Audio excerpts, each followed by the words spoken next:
Hello दोस्तों, क्या हाल चाल है।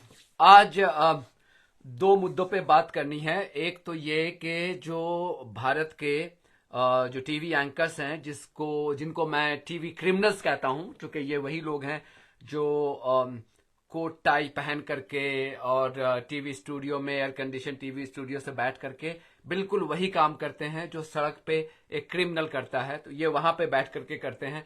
तो मैंने हमेशा इनको यही कहा है कि ये जो है, ये लोग जो है, इस वजह से मैंने हमेशा इनको कहा है कि ये टीवी क्रिमिनल्स है बेसिकली।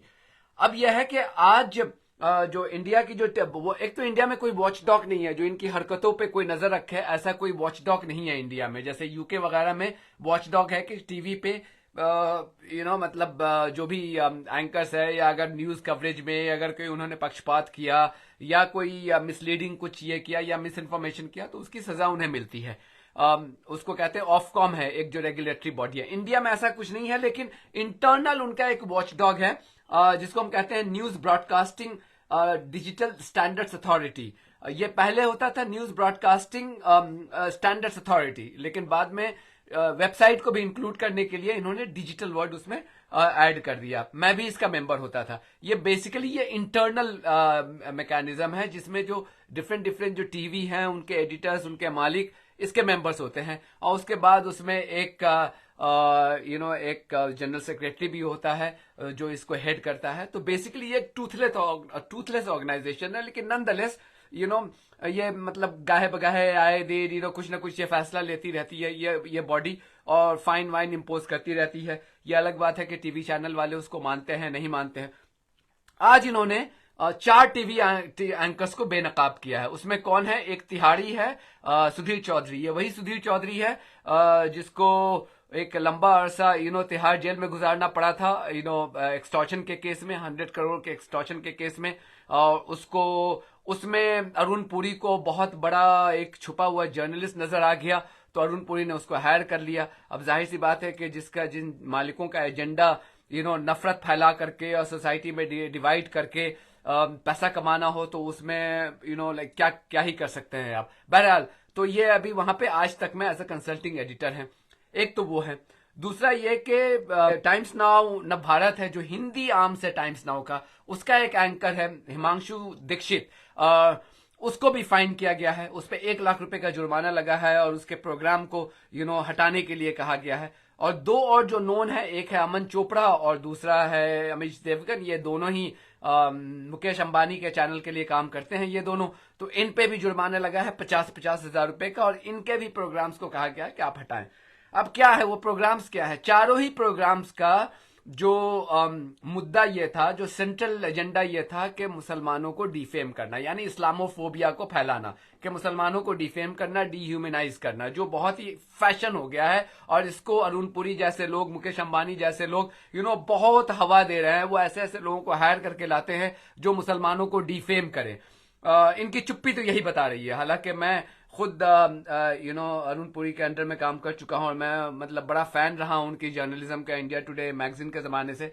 लेकिन मैं बड़ा डिसअपॉइंटेड हुआ हूं उनके इन सब हालिया दिनों के फैसलों को लेकर के। ऐसे ऐसे लोगों को, नमूनों को उन्होंने हायर कर रखा है जो सिर्फ और सिर्फ सोसाइटी में जहर घोलते हैं, और इनको भी पता है कि ये जहर घोल रहे हैं, और उन्होंने आंख बंद करके देखा, मतलब आंख बंद किया हुआ है वहां पे।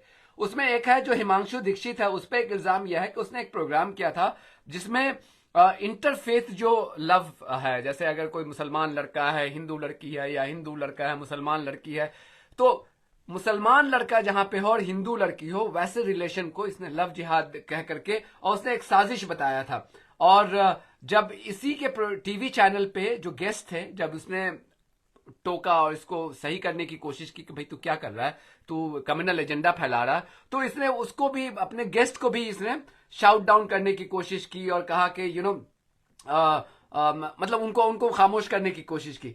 तो एनबीडीएसए ने ये कहा है कि ये जो जब कोई जो पैनलिस्ट है, जब उन्होंने अपने कंसर्न्स को कम्युनल एंगल का हाईलाइट करने की कोशिश की, तो एंकर ने उन पे भी शाउट किया और उनको अपने व्यूज रखने के लिए अलाउ नहीं किया। तो इन्होंने ये कहा है कि दिस वाज रॉन्ग, तो इसके लिए इस पे फाइन लगा है और इसके वीडियो को कहा गया है कि इमीडिएटली हटाओ। एक तो ये था। दूसरा यह है कि हमारा जो आपका सुधीर चौधरी है, इसने रामनवमी पे कोई एक प्रोग्राम किया था। रामनवमी पे प्रोग्राम करके इसने मुसलमानों को ब्लेम करने की कोशिश की थी और उसको डिफेम करने की कोशिश की थी। तो वो भी बहुत ही पुअर टेस्ट में एनबीडीएसए ने पाया और कहा कि आज तक को कहा कि एक तो तुम ये वीडियो तुम फौरन इसको डिलीट करो अपने सारे प्लेटफॉर्म से, और दूसरा ये कहा कि you have to be very very careful in the future, यानी कि एक वार्निंग दे दी है। अब आज तक वाले कितना इसको फॉलो करेंगे ये नहीं पता है, लेकिन यह है कि नॉनदलेस एक बहुत मतलब एक जबरदस्त डेवलपमेंट तो है ये। उसमें जो बाकी के जो दो हैं, जो अमन चोपड़ा है और अमीश देवगन है, इन्होंने 3 प्रोग्राम किए थे। दोनों ने 2 प्रोग्राम अमन चोपड़ा ने किया था और 1 प्रोग्राम अमीश देवगन ने किया था। ये सब यूजुअल सस्पेक्ट है, नोन है, ये हमेशा से ये करते रहे हैं इस तरह की हरकतें। ये बात है कि आए मतलब कभी कभी एनबीडीएसए की नजर पड़ जाती है तो फाइन कर देते हैं। अल्लाह भला करे, उस बंदे का एक बंदा है जीत, जिसने ये कंप्लेन फाइल किया था, तो उसकी कंप्लेन को पे सुनवाई करते हुए एनबीडीएसए ने ये फैसला किया है। तो इनके तीनों प्रोग्राम्स पे एनबीडीएसए ने कहा कि ये this is in very very poor test.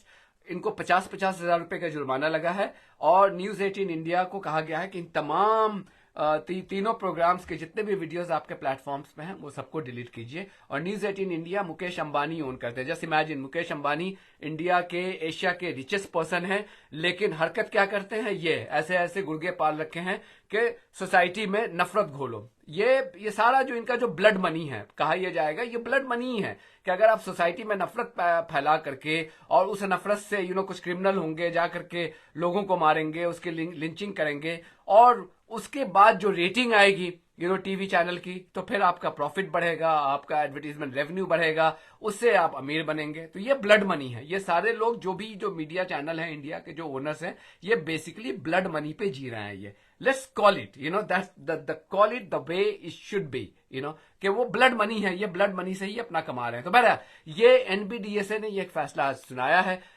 क्या फायदा होगा? देखिए 50,000 1 लाख रुपए से इन लोगों का क्या होता है? ये सैकड़ों करोड़ों रुपया कमाने वाले लोग हैं, चैनल जो हैं, इनमें क्या, इससे क्या होगा? लेकिन एक चीज तो हो जाती है कि कम से कम जो वॉचडॉग है वो एक ऑफिशियल स्टैंप लगा देती है कि तुम सारे क्रिमिनल हो, तुम सारे इस्लामोफोब हो, तुम सारे कम्युनल हो। तो जिन जिन लोगों को उन्होंने ठप्पा लगाया है, बेसिकली ये उन्होंने ऑफिशियल मुहर लगा दी है कि ये चारों जो है इस्लामोफोब है, ये चारों का एजेंडा है समाज में नफरत घोलना था। तो बेसिकली हेट मॉन्गर्स हैं, ये उसकी ऑफिशियल एक स्टैंप लग जाता है इस अथॉरिटी से। तो फायदा एक यही होता है कि एक ऑफिशियल मुहर लग जाती है कि भाई जिन जिन लोगों पे जुर्माना लगा है ये सब हेट मॉन्गर्स हैं। चूंकि जुर्माना इसीलिए लगा है, तुम नफरत फैला रहे हो, इसी के लिए जुर्माना लगा है। तो बेसिकली हेट मॉन्गर्स हो। हेट मॉन्गर्स का मतलब है कि हेट क्राइम में आप ये उसको कर रहे हो। तो in a way you all are criminals. ये अलग बात है कि आप टीवी पे बैठ करके शर्ट टाई पहन करके आप क्रिमिनल, सूट बूट और टाई पहन करके आप क्रिमिनल है वहां पे, बाकी सारे लोग जो है वो रात के अंधेरों में सड़कों पे छुप छुप करके क्राइम करते हैं। ये फर्क है ये।